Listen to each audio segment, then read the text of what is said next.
He is embracing the challenge of circumstance. This gentleman, Alvin Law, and I we go back a little bit, Alvin, because we did an MC event together. Yeah. And then you and I had a chance to talk, and this gentleman is fascinating. Here's his book. It is called Alvin's Laws of Life: 5 Steps to Successfully Overcoming Anything. That's pretty audacious, isn't it? It certainly is. What have you overcome, Alvin?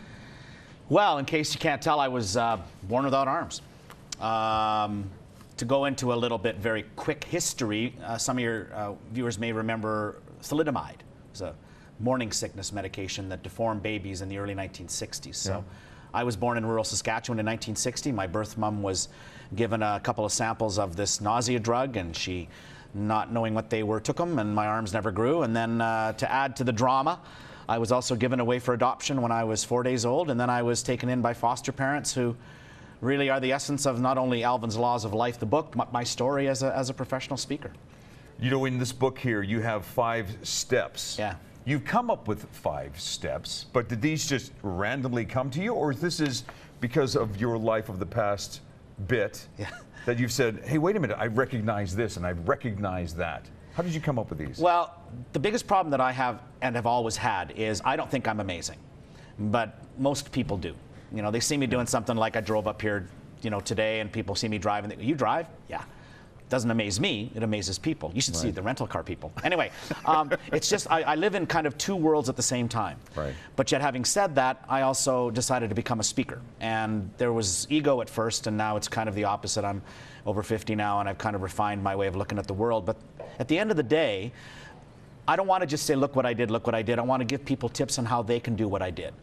It's ironic, though, because unless you go through what I go through or have gone through or other people go through, you don't really understand the essence of what struggle means. And that's really what I'm trying to get across is, you know what? Everyone's got something. Everyone has something in their life that deters them from what they want to achieve. But the trouble is that we spend too much time trying to figure out what happened instead of what we're going to do about it. Yeah, you know, and that's a good point. I mean, we do spend some time thinking that our world is so tough and so difficult until we find or meet someone like yourself. Even this morning, putting on a jacket.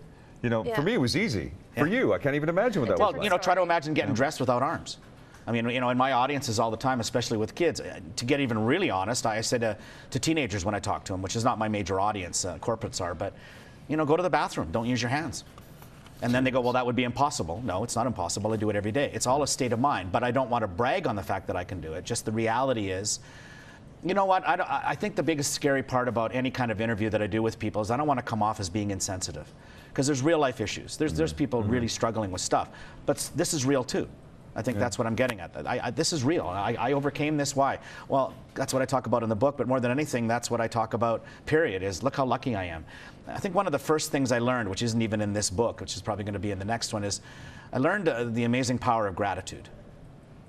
I know it's cheesy, and we hear about it all the time, but when you don't have arms, you kind of go into this essence of saying, well, okay, so my mom and dad pointed out, count your blessings. It was a very traditional home. Well, that's a good thing. If you count your blessings, count the things that you are lucky to have versus the things you don't have. See, but it's hypocritical in a sense because we're all about stuff. We're acquiring stuff. One of my favorite thoughts about that is I haven't been to a funeral where I've seen a U-Haul trailer attached to the bumper of the hearse.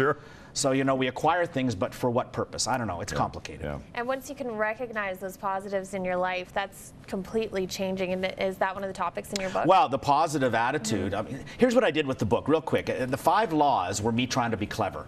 It's as simple as that. I was, you know, mildly affected by Stephen Covey's 7 Habits. And when I read 7 Habits, it occurred to me that really, at the end of the day, there's no original thought.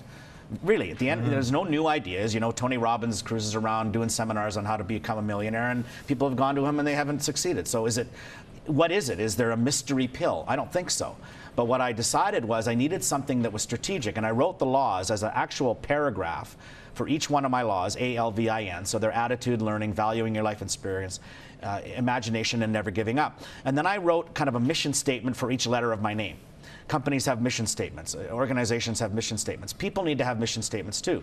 Again, it sounds kind of warm and fuzzy, but the reality is people need to be focused on ways and strategies to overcome the things that get in their way. So that's really what the book is all about. But you have brought a a drum set with you. It's a snare we have drum. about a minute. Alvin, Yeah. would you mind showing love off to. a little bit? Because not only is he an acclaimed author, but he's also, dare I say you're an acclaimed musician with about 45 seconds? Yeah, well, actually, real quick, the story behind the drum really has a backstory to it, and that is probably one of my personal favorites.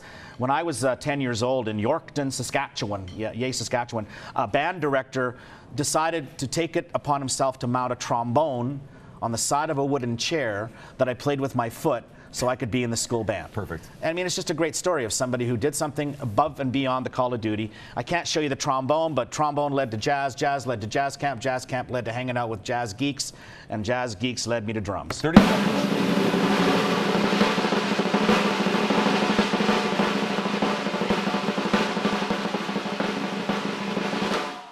Just like that. Wow. What a show-off you impressive. are. What I a am a show-off. Why do you show-off. think I'm a speaker? His book is called Alvin's Laws of Life. He's an international bestseller. These are 5 steps to successfully overcoming anything, and you have done that, sir, in spades. Stick around for the show. Would you mind? I'd love to. Good stuff. Alvin Law. By the way, if you'd like to find out more information about Alvin, www.alvinlaw.com. Still to come, oh, you're going to love this. We have a skunk on set. That's why I'm staying. I know. I'm not kidding. Drums, a skunk. What a great show.